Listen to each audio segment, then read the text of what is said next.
is 0.2 kilogram and 0.4 kilogram are moving towards each other with velocities 20 meter per second and 5 meter per second respectively.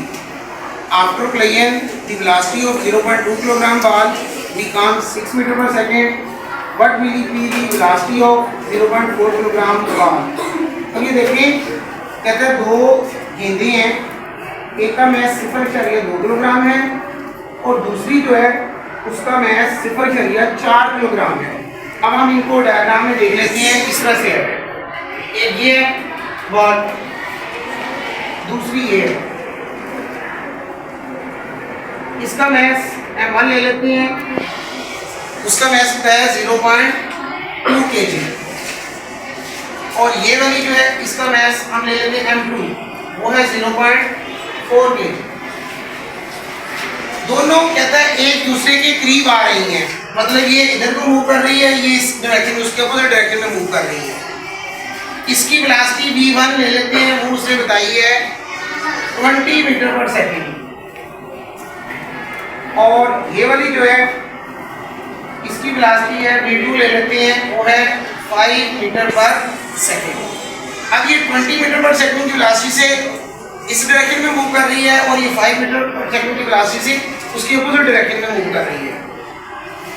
अब ये जब एक दूसरे के करीब आएंगी तो कोलाइड करेंगी, टकरा जाएंगी, यानी यूं ऐसे यहाँ इनकी कोलिजन होगी। तो टकराने के बाद क्या होता है, ये जिसका मैस 0.2 kg था, इसकी वेलोसिटी v1 डैश जो है वो हम लिखते हैं, वो हो जाती है 6 मीटर पर सेकेंड इसकी।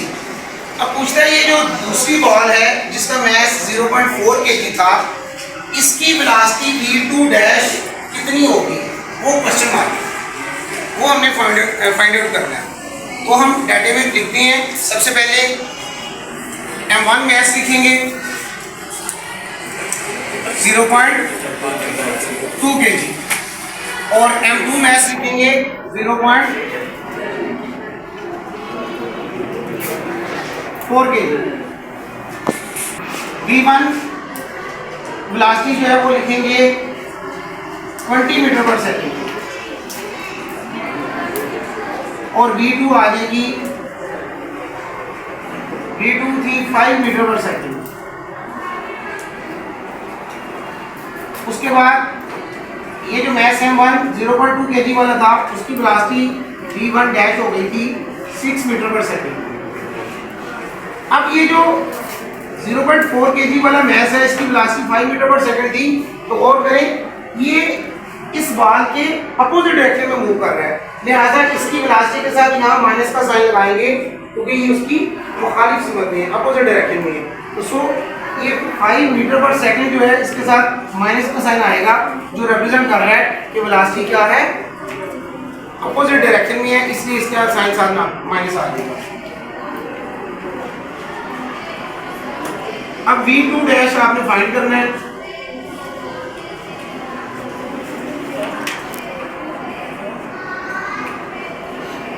क्वेश्चन अब आपने पढ़ा है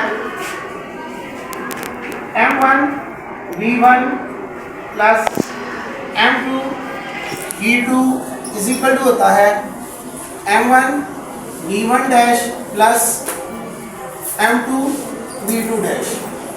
ये लॉ ऑफ कंजर्वेशन मोमेंटम में हमने पढ़ा था, m1 v1 plus m2 v2 is equal to m1 dash v1 dash plus m2 v2 dash. अब यहाँ से हमने ये v2 डैश को फाइंड आउट करना है, तो पहले हम क्या करते हैं, m1 v1 डैश ये जो है ना इस साइड पे ले आते हैं, ये इधर प्लस का है, जब ये इस साइड पे आएगा तो माइनस हो जाएगा। तो ये इस तरह से होगा m1 v1 plus m2 v2 minus, ये प्लस का इधर आकर माइनस हो गया, m1 v1 dash is equal to बचा m2 v2 dash. v2 dash find करना है, m2 को भी इस साइड पे ले जाते हैं, m2 इधर मल्टीप्लाई हो रहा है, इधर आकर डिवाइड हो जाएगा, तो ये बनेगा v2 dash is equal to m1 v1 plus m2 v2 minus M1 V1 dash divided ये M2। अब हम इसमें वैल्यूज पुट करके V2 डैश जो है ना वो फाइंड आउट कर। तो V2 dash is equal to M1 की वैल्यू थी 0.2 केल्विन, इसके साथ V1 मल्टीप्लाई हो रहा है, V1 की वैल्यू थी 20 प्लस M2 की वैल्यू है 0.4, इसके साथ V2 मल्टीप्लाई हो रहा है, V2 की वैल्यू है -5 मीटर पर सेकेंड, फिर आ गई है माइनस M1 की अगेन वैल्यू वही है 0.2 मल्टीप्लाई हो रहा है V1 डैश की वैल्यू थी 6, ये 6 नीचे डिवाइड का साइन आ गया, M2 है 0.4, ये M2 की आ गया 0.4। अब हम ऊपर सॉल्व करते हैं, 2 को 20 से मल्टीप्लाई करेंगे तो यहाँ 10 आएगा, 10 टू द 20 होगा, ये देखें इसके नीचे अगर हम ओवर 10 कर दें 1 आ गया 2 की जगह 0, 10 को से कट करेंगे तो 2 आएगा, 2 को 2 से मल्टीप्लाई करेंगे तो यहाँ आंसर आ जाएगा आपके पास 4। 0.2 को 20 से मल्टीप्लाई करेंगे तो आ जाएगा 4 प्लस माइनस 0.4 को 5 से मल्टीप्लाई करेंगे तो ये हमारे पास 6 मिनट ये आ जाएगा 2, ये दोनों मल्टीप्लाई करेंगे 2 आ जाएगा, माइनस 0.2 को 6 ये आ जाएगा 1.2 ओवर 0.4। अब V2 dash is equal to 4 में से 2 निकाल देंगे तो बाकी बचेगा 2,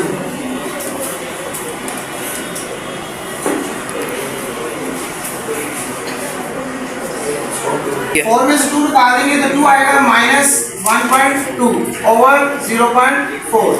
अब 2 में से 1.2 निकाल देंगे तो यहाँ आएगा 0.8 ओवर 0.4। अब 0.8 को 0.4 पे हम डिवाइड करेंगे, 0.8 को डिवाइड किया 0.4 पे, ये -2 आ जाएगा।